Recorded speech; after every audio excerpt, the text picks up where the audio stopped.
미술은 전통에서 시작한다고 말합니다. 미술가가 어떤 그림을 그리고자 할 때는 이전 화가들은 이 주제의 작품을 어떻게 그렸는가, 나와 동시대 화가들은 이 문제를 어떻게 해결하고 있는가, 그것을 먼저 본다고 합니다. 아무리 독창적인 작가라 해도 과감한 변형과 혁신을 추구한다 해도 그 출발은 언제나 전통일 수밖에 없다.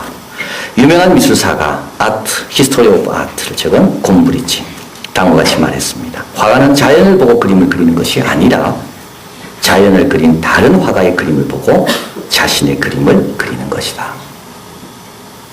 모든 게 다 그런 것 같아요. 환자를 치료하는 것도 원래 다른 사람은 어떻게 치료했는가를 보고 그 다음에 치료하는 거죠. 운동하는 것도 다른 선수들은 어떻게 운동하는가를 보고 운동을 하는 거죠. 노래하는 것도 다른 성악가는 어떻게 노래하는가를 보고 아무리 독창적인 것이 나온다 할지라도 출발은 항상 전통이다. 신앙도 마찬가지입니다. 신앙생활을 잘 하려면 자신을 보는 게 아니고요, 환경을 볼 게 아니라 하나님께서 인정하신 자들은 이런 문제 앞에서 어떻게 반응했는가, 그게 보는 게 중요한 겁니다. 만약에 이 뜻대로 잘 안 되잖아요. 이때 요셉을 보면 딱 됩니다. 좀 부당한 상사가 자꾸 나를 괴롭힙니까? 그러면 다윗을 보면 딱 됩니다. 어떻게 반응해야 될지. 별로 마음에 안 드는 무리들이 옆에 있어요, 내 주위에. 그럼 예수님의 제자들을 자꾸 생각해 보면 어떻게 지내야 되는가 다 알 수가 있습니다. 이렇게 믿음의 모범 답안, 이런 것들을 쭉 모아놓은 것이 바로 히브리서 11장입니다. 헌금 어떻게 하면 될까요? 아벨을 보면 되는 거예요. 가인이 아니라 아벨. 가인은 자기가 생각해서 드린 거죠. 아벨은요, 하나님이 정한 걸 드리는 거 아닙니까? 세상에서 어떻게 살아야 됩니까? 에녹을 보면 됩니다. 하나님과 동행하는 삶. 그러기 위해서는 다른 것에 마음 뺏기지 않고 하나님과의 속도, 방향, 그런 것들을 하나님께 맞추는 삶. 이제 오늘은 노아입니다. 우리 모두 노아의 큰 신세를 지고 있습니다. 우리 육신은 사실은 노아로부터 온 거죠. 이제 아담이지만 다 멸하고 노아가 다시 출발하잖아요. 노아로부터. 무지개 노아 때문에 온 거죠. 우리 또 먹을 수 있는 육식, 이거는 노아 때부터 하나님께서 허락해 주신 겁니다. 오늘 본문에서 노아에 대해서 이렇게 말합니다. 7절 같이 한번 히브리서 11장 7절 읽습니다. 믿음으로 노아는 아직 보지 못하는 일에 경고하심을 받아 경외하심으로 방주를 예배하여 그 집을 구원하였으니 이로 말미암아 세상을 정죄하고 믿음을 쫓는 의의 후사가 되었느니라. 자, 노아에 와서부터는 이 노아, 아벨, 에녹 이 세 사람은 홍수 이전 사람들입니다. 그런데 이 노아에 와서는 좀 차원이 확 달라지는 것을 보게 됩니다. 아벨은 하나님께 예배드리고 제사 드리는 거죠. 에녹은 하나님과 개인적으로 교제하는 겁니다. 노아는 세상 가운데서 하나님의 일을 감당하는 거. 이제 차원이 확 바뀌는 거. 그래서 아벨을 가리켜서 뿌리를 안다면 에녹은요, 성장, 나무라고. 노아는요, 열매인 겁니다. 그래서 우리가 신앙생활을 잘 하려면 이 세 가지가 다 있어야 되는 거죠. 뿌리가 든든해야 되고, 그리고 주님과 동행하는데 시간을 내서 성장해야 되고, 그러나 주님과만 같이 있어서는 안 되는 거예요. 세상 속에서 주님의 뜻을 펼쳐가는 노아 같은 열매를 맺어야 되는 거예요. 그래서 이 노아는 여기 노아에 대한 설명에는 이런 말이 나오잖아요. 집이 나오고 구원이 나오고 세상이 나오고, 이제 노아가 활동하는 노아의 환경은 이제 에녹과 아벨과 완전히 다릅니다. 이제 노아는 세상 속에서 주님을 증거하고 구원의 열매를 이제 맺는 자로서 이제 그 믿음을 드러냈는데요. 구원의 도구가 되기 위해서 우리도 노아와 같이 이제 이 세상 속에서 예배드리고 난 다음에는 주님과 은밀하게 교제하고, 그리고 세상 사람들 앞에서는 하나님 주신 사명을 감당해야 되는 똑같은 위치에 있는데, 그럼 어떻게 노아가 그 일을 잘 감당했는가? 하나님께서 왜 노아를 통하여 방주를 짓게 하시고 그 세상 사람 가운데 8명을 구원하셔서 다시 인류가 시작되게 하셨나? 이제 노아의 믿음에 대해서 좀 살펴보려고 합니다. 우리 하나님께서 노아를 사용하시게 된 거는요, 첫 번째는 노아는 하나님과 동행했습니다. 이 말은 뭐냐면 하나님과 동행한 사람은 에녹이었습니다. 노아의 3대 증조 할아버지. 한번 가볼까요? 6장 8절 한번 읽어봅니다. 노아는 여호와께 은혜를 입었더라. 6장 9절입니다. 노아의 사적은 이러하니라. 노아는 의인이요 당세의 완전한 자라. 그가 하나님과 동행하였으며. 하나님의 부르심을 받기 전에, 방주를 짓기 전에 노아는 뭐부터 인정받아야 됩니까? 하나님과 동행하는 삶의 인정을 받아야 됩니다. 그러니까 에녹이 갔던 길을 노아도 잘 가야 되는 거예요. 그 다음부터 에녹과 한 걸음 더 나가는 거예요. 그 과정 없이 그냥 건너뛰는 경우는 없습니다. 하나님께서 노아에게 야 내가 너를 방주 짓는 거 맡겠다. 처음부터 그 말 안 하십니다. 하나님은 노아가 나와 동행하는 것을 즐거워하는가 그것부터 보시는 거예요. 링 위에 올라가는 선수는요, 링 밖에서 먼저 인정받은 사람이 링 위에 올라가는 겁니다. 노아는 이렇게 나와 있습니다. 의인이요 당세 완전한 자라. 그가 하나님과 동행하였다. 어떻게 완전하고 의인이 될 수 있습니까? 하나님과 동행하려 하면 이렇게 되는 겁니다. 하나님과 동행하려고 하면 어떻게 됩니까? 삶이 달라질 수밖에 없는 거예요. 하나님은 그런 사람을 볼 때 내 마음에 합한 사람이구나. 내가 저에게 이 뜻을 맡겨야 되겠다. 이게 먼저인 거예요. 다윗도 그랬습니다. 양치는 걸 보니까 하나님께서 야 다윗에게는 이스라엘 백성을 맡겨도 되겠다. 다윗은 그거 생각하고 양친 게 아닙니다. 하나님께서 그냥 주신 거 작은 거라도 열심히 감당하니까 하나님께서 그 다음 걸 보여주시는 거예요. 여기 본문에 아까 읽었지만 6장 8절에 보면 노아는 여호와께 은혜를 입었더라. 무슨 뜻인가요? 하나님께서는 노아를 택하셨다는 겁니다. 그 일에. 그리고 노아는 그 택함 받은 것이 헛되지 않도록 하나님과 신실하게 동행했다. 두 번째로 노아가 이렇게 쓰임받는 것은 사명에 집중한 것을 보게 됩니다. 이렇게 동행하는 가운데 하나님께서 노아에게 말씀합니다. 6장 13절 같이 읽어봅니다. 하나님이 노아에게 이르시되 모든 혈육 있는 자가의 강포가 땅에 가득함으로 끝날이 내 앞에 이르렀으니 내가 그들을 땅과 함께 멸하리라. 그러고 난 다음에 하나님께서 노아에게 방주를 지어라 말씀합니다. 잣나무로 지어라. 층은 3층이다. 상중하 상층으로 지어라. 문은 위에만 낸다. 그리고 여기에는 노는 없다. 키도 없다.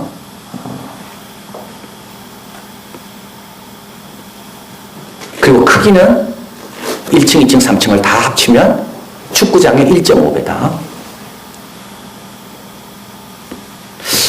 근데 노아는 어떻게 했을까요? 6장 22절 노아가 그와 같이 하되 하나님이 자기에게 명하신 대로 다 준행했더라. 7장 5절 노아가 여호와께서 자기에게 명하신 대로 다 준행하였더라. 노아가 일이 쉽지 않습니다. 노아도 생각 있는 사람이잖아요. 왜 쉽지 않을까요? 배는 주 어디서 있습니까? 조선소는 어디 있습니까? 조선소는 서울에 있지 않습니다. 조선소는 항구 도시에 있습니다. 배는 항상 강이나 바닷가에서 배를 만들지 육지 한가운데서 배 만드는 경우가 없습니다. 노아는 지금 어디 있습니까? 육지에 있습니다. 근데 이 배도 모양이 이상합니다. 무역선도 아니고 어선도 아니고 상자 같은 거 노가 없어요. 노가 없는 배가 무슨 배입니까?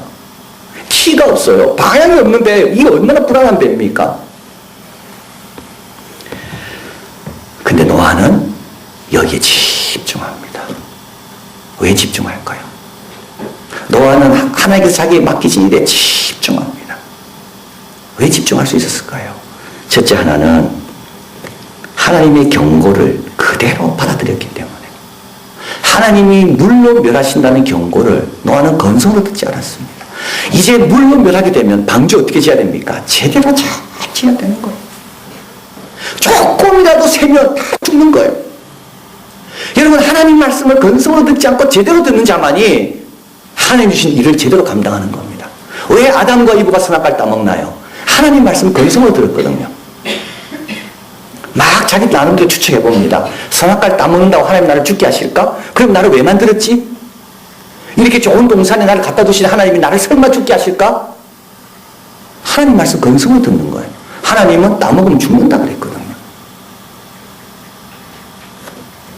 노아가 집중할 수 있었던 거는요, 하나님께서 물로 멸한다는 것을 그대로 받아들인 겁니다. 우리가 전도와 아이들의 구원을 위해서 간절히 기도할 수 있는 이유는 어디 있습니까? 이 아이가 믿지 않으면 지옥 간다는 걸 우리가 그대로 받아들여야지 진작에 기도하는 거예요. 천국도 없고 지옥도 없고 뭐 잘 살면 되지, 이런 사람은 그 구원을 위하여 기도하지 않는다고요. 노아는 하나님이 명하신 대로 다 행했습니다. 한치의 오차가 생기면 큰일 나는 걸 알았기 때문에, 다시 말하면 말씀을 그대로 받았기에. 또 노아가 집중할 수 있었던 것은요, 하나님을 경외했습니다. 경외함이라는 두려운 감정입니다. 천지를 창조하고 다스리는 하나님 명령인데 어떻게 그 명령을 함부로 쉽게 생각하겠어요? 근데 이 감정이라는 게 이게 문제입니다. 17세기 네덜란드의 철학자 스피노자, 그의 대표작 에티카, 그는 이렇게 말합니다. 인간은 감정에 예속되는 존재다. 정말 그렇습니다. 때로는 그것도 필요할 때가 있어요. 참된 이성이 아니라 도리어 의견에 의해서 인간은 움직인다. 더 좋은 것을 보고 그것을 인정하면서도 결국 따르는 걸 뭘 따라요? 더 나쁜 걸 따른다. 이게 인간이라는 거예요. 감정은 인간의 능력과 덕보다 훨씬 강하다. 이런 맞습니다. 감정 때문에 일이 안 되는 거예요. 교만. 세상에서 제일 무지한 사람은 누굴까요? 교만한 사람이래요. 왜냐하면 자기를 제대로 못 보니까. 근데 교만한 이유가 있습니다. 교만에는 따라오는 게 있대요. 쾌감이래요. 내가 남보다 높다 할 때 나는 기분 좋은 겁니다. 그래서 그 기분을 느끼기 위해서 인간은 끊임없이 교만해집니다. 그러면서 인간은 그 교만에 자기가 예속당하고 있는 거예요. 기쁨이 뭔가? 기쁨도 감정이죠. 근데 이렇게 설명합니다. 덜 완전한 데서 더 완전한 데로 갈 때 느끼는 감정. 슬픔은 더 완전한 데서 덜 완전한 데로 내려올 때 느끼는 감정. 사랑은 정말 멋있는 표현입니다. 사랑은 주면서 만족하는 것. 자, 이건 이성 갖고 안 됩니다. 다 부족해도요, 사랑하면 그 사람에게 뭘 줘도 오히려 그게 만족이 되는 거예요. 이게 사랑이에요. 이성적인 게 아니에요. 이거는 합리적인 게 아니죠. 자기가 없는 자에게 주는데도 나이가 만족이 돼. 그 이유는 뭐예요? 내가 사랑하고 있기 때문인 거예요. 자, 그는 말합니다. 이런 감정들 때문에 인간의 이성은 제대로 작용하지 않는다. 어떨 때는 좋을 때도 있지만 어떨 때는 이 감정 때문에 어려울 때가 있습니다. 그런데 감정을 극복하고 다스릴 수 있는 유일한 하나가 있대요. 감정을 다스릴 수 있는 유일한 거 하나 있대. 그건 뭐냐면 또 다른 감정. 감정은 감정으로만 다스려진다는 겁니다. 미움은요, 주님의 마음을 갖는 그 감정, 그런 마음이 들 때 미움은 없어지는 겁니다. 교만은요, 내가 죄인인지를 할 때 교만의 마음이 사라지는 겁니다. 불평은요, 그거 다 감정 아닙니까? 내가 받은 은혜가 얼마나 많은지를 깨닫고 할 때, 그 은혜가 내 마음에 느껴질 때, 그때 불평은 사라지는 거예요. 사자굴 속에도, 풀무불 가운데도, 실패와 어려움 속에도 담대하고 견딜 수 있는 그 감정은 어디서 온 겁니까? 성령의 열매가 쭉 나옵니다. 제일 처음에 사랑, 희락, 화평, 다 감정입니다. 근데 그 감정은 그건 하나님께서 주시는, 믿는 자에게 주어지는 선물이라는 거예요. 스피노자보다 한 30년 뒤에 태어났습니다. 영국에서요. 유명한 영국의 설교자입니다. 매튜 헤들리. 그는 이렇게 말합니다. 믿음은 반드시 결과가 있대요. 믿는 자에게는 반드시 열매가 있대. 열매가 없다는 건 내가 믿지 않았다는 말인데, 믿는 자에게 열매가 나타나는 것은 두 군데. 하나는 인간의 감정이고 또 하나는 인간의 행동이고. 믿음이 좋으면 풀무불 앞에서도 평안한 겁니다. 이게 다 감정입니다. 노아가 왜 거기에 집중합니까? 여호와 경외하는 마음이 있었거든요. 불평도 생길 수가 있게 되고 사람이 안 알아주잖아요. 그래서 거기에 대해서 섭섭함도 있었을 거고, 자기 혼자 일을 해야 되는가? 또 언제 끝나야 되는가? 이래 큰 거를 내가 어떻게 감당할 수 있는가? 그럼에도 불구하고 그걸 다 잠재울 수 있었던 것은 여호와 경외, 하나님을 두려워하는. 자, 그래서 노아가 구원의 도구가 된 것은 첫 번째, 하나님 앞에 부름받기 전부터 하나님과 신실하게 동행했고, 두 번째는 하나님께서 주신 사명을 말씀 그대로 받고 그 사명에 집중했다. 두 마음으로 일하지 않았다. 이거 하다가 시간 남으면 저거 하고 그러지 않았다. 왜요? 그대로 믿었기 때문에. 여호와를 경외했기 때문에. 자, 세 번째로 노아가 구원의 도구가 될 수 있었던 것은 그는 인내했기 때문입니다. 노아가 몇 년 방주를 지었을까요? 노아가 전통적으로 120년이라고 보통 학자들 주석에서는 이야기합니다. 그런데 120년이 어디서 나왔는지 잘 모르겠습니다. 창세기 6장에 노아가 처음에 소개될 때는 500세입니다. 홍수가 임할 때는 노아가 600세입니다. 그래서 500세를 노아를 소개하고 600세에 홍수가 난 걸 봐서는 아마 100년 정도 지은 거 아닌가. 100년은 우리로 봐서는 긴 거지만 노아는 950년을 살았습니다. 그런 거 보면 자기 인생의 한 10분의 1 정도는 방주를 짓는데 들었다는 것을 알게 됩니다. 그러나 그 10분의 1의 10년 동안에 노아에게는 많은 일이 일어났을 겁니다. 이제 여기서부터는 제 추측입니다. 500세의 노아를 소개할 때는 아들 셋만 나옵니다. 그런데 방주를 짓고 들어갈 때는 며느리 셋이 나옵니다. 이건 제 추측입니다. 방주 짓는 중간에 때가 돼서 아이들을 장가 보냈다는 거예요. 대부분 장가 보내고 시집 보낼 때 흔들립니다. 왜냐하면 노아같이 방주 짓는데 정신이 빠져가지고 모든 사람이 생각할 때 육지 한가운데 방주 짓는 집으로 시집 보내고 싶어하는 집은 없다는 거예요. 노아는 아무것도 안 하고 방주만 짓고 있잖아요. 근데 그 집에 시집 보내요. 노아의 아들들이, 이건 제 추측입니다. 노아의 아들들이 아버지한테 이야기할 거예요. 아버지, 우리가 지금 나이가 들어가는 이유, 결혼 못하는 이유는 아버지 때문이다. 아버지가 방주 짓는다는 거 다 아니까 우리 집에 시집 올 사람 아무도 없다. 간신히 첫째 아들 결혼시켰어요. 둘째 아들 되니까 또 똑같은 일.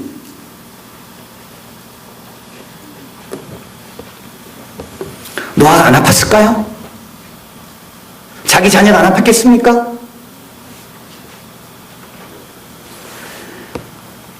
노아는 꾸준하게. 그래서 한번 본문에 한번 가보면 7장이죠. 창세기 7장 앞에 있습니다. 7장 7 읽어봅니다. 노아는 아들들과 아내와 며느리들과 함께 홍수를 피하여 방주에 들어갔고. 이 순서가 중요합니다. D.L. 무디 선생님은 이 구절을 이렇게 말합니다. 노아가 먼저 믿음의 본을 보였다는, 내가 믿는다는 그 방수 확 들어간 거예요. 그 다음에 누가 들어갔어요? 아들들. 그 다음에 노아의 아내. 그 다음에는요, 며느리들. 며느리들 안 들어갈 수 있습니다. 왜냐하면 아무도 없거든요. 시아버지 들어갔고, 시어머니 들어갔고, 남편들 들어갔고. 이때 날씨 좋았습니다. 문을 닫고 7일 있다가 그때 홍수가 임하거든요. 이때 노아의 며느리들은 안 들어갈 수 있습니다. 우리가 시집 온 것도 억울한데 이까지 방주 안에까지 들어가야 돼? 그래 들어갔어요.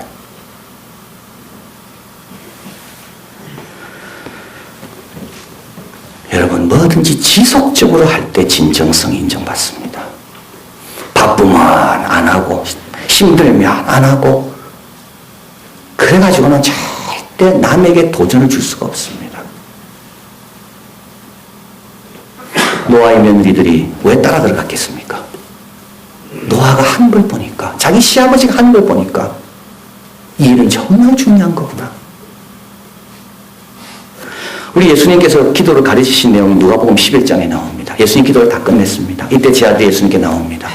요한이 제자들에게 기도를 가르치처럼 우리에게도 기도를 가르쳐 주십시오. 근데 여러분, 이때는 예수님 마지막 시기예요. 몇 달 안 남았어요. 돌아가시기에. 그 전까지는요, 제 아들은 계속 보고만 있는 거예요. 예수님이 40일 동안 기도하고, 세례받고 기도하시고, 제자들 뽑기 전에 기도하시고, 그 바쁜데도 또 기도하시고, 제 아들은 계속 본 거예요. 그러다가 이제 십자가 지러 예루살렘 근처에 갔을 때, 그때 비로소 이제 이야기하는 겁니다. 우리에게도 기도를 가르쳐 달라고. 이번 작년에 우리 심양 갔을 때 우리 이제 집사님들이 사역 같이 열심히 하고 있을 때 우리 심양에 있는 목사님들이 저를 좀 만나자 그랬습니다. 그래서 이암교회는 어떤 사역을 하는지 자기 좀 듣고 싶다고 그랬습니다. 그래서 사실은 부담스러웠어요. 왜냐하면 뭐 이렇게 말해줄 게 별로 없어요. 우리 사역이 이렇게 대단한 게 아니거든요. 그냥 와서 성경 공부 인도하고 그냥 가는 거 그게 다라고요. 그래서 사실은 참 만나기 부담스럽더라고요. 그래서 이암교회는 여기 오면 어떻게 선교하느냐 이제 그걸 알고 싶다는데 사실은 할 게 없어 제가. 그래서 뭐 이렇게 이야기했어요. 우리는 말 안 하는 게 있습니다. 우리는 우리 교회 이야기 안 합니다. 우리는 돈에 대해서도 이야기 안 합니다. 한국에 대해서 이야기 안 합니다. 우리는 성경만 이야기합니다. 우리는 여기 온 지가 8년이 넘었지만 첫 번째 왔을 때 빼고는 한 번도 관광한 적이 없습니다. 우리는 여기 와서 발 마사지 받은 적도 한 번도 없습니다. 한 번은 집사님들이 갔는데 연락이 안 됐어. 그래 밖에서 5시간 기다리다가 성역 공부 조금 하고 돌아온 적도 있습니다. 한 번은 차가 굴렀습니다. 근데 하나님 도와주셔서 우리는 안 다치고 기사만 다치. 그 기사한테 주의를 줬거든요. 미끄럽다고. 근데도 괜찮다고 달리다가. 저는 사실은요. 수백 명 앞에서 우리가 사역했습니다. 우리가 오면 수백 명의 아이들이 와서 우리의 프로그램을 갖고 즐거워. 이 말을 하고 싶었지만 그게 없더라고요. 우리가. 때로는 5명 놓고 하기도 하고. 근데요. 그분들은 그분들이 거기에 도전받는 거예요. 여러분 누가 도전받습니까? 어려울 때도 할 때 도전받는 겁니다. 한 명 놓고도 할 때 도전받는 겁니다. 아무도 인정한 사람 없을 때 하고 있을 때 그때 도전받는 거예요. 잘 될 때 하는 게 아닙니다. 제가 깜짝 놀랐다니까요. 화려한 걸 좀 이야기해야 되는데 화려한 게 이야기할 게 없더라고요. 그저 와서 성경 공부하고 시간 내고 자기들도 자지 않는 그 교회에서 우리 집사람들이 자고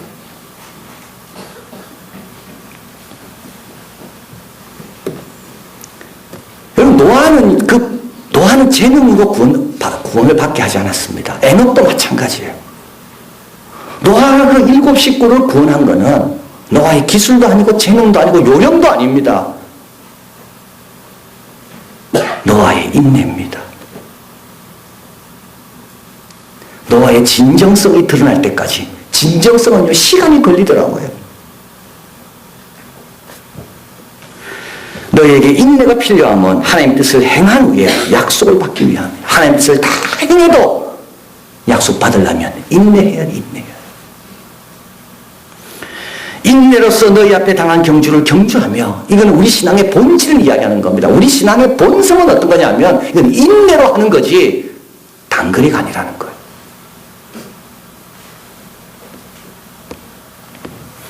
노아의 세면이들은 시집 올 때만 해도 불평하고 불안하고 염려 많이 했을 겁니다. 시집 잘 오는 건가?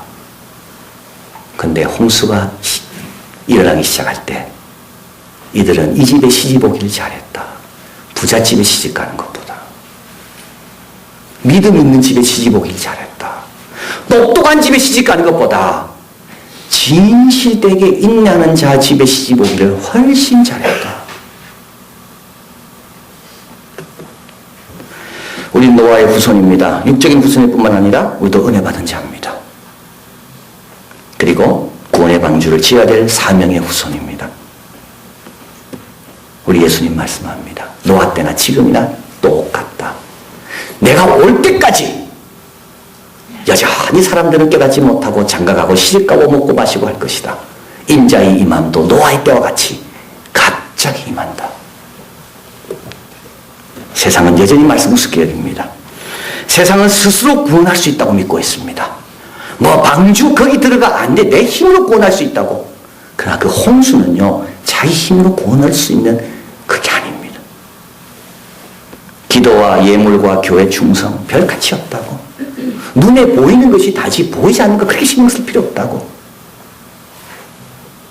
그러나 우리는 이 세상 가운데서 뭐합니까? 방주를 짓는 겁니다. 한 번 죽는 것은 사람에게 정하신 것이요. 그 후에 심판이 있음을 알고 눈물로 간절히 기도하는 거예요. 아이의 구원을 위해서. 우리 이웃들의 구원을 위해서. 그리고 예수님 다시 오신다는 약속을 붙들고 인내하고. 그러면 노아처럼 우리도 그 노력이 헛되지 아니하고 구원의 도구로 쓰임받는 자들이 될 줄 믿습니다.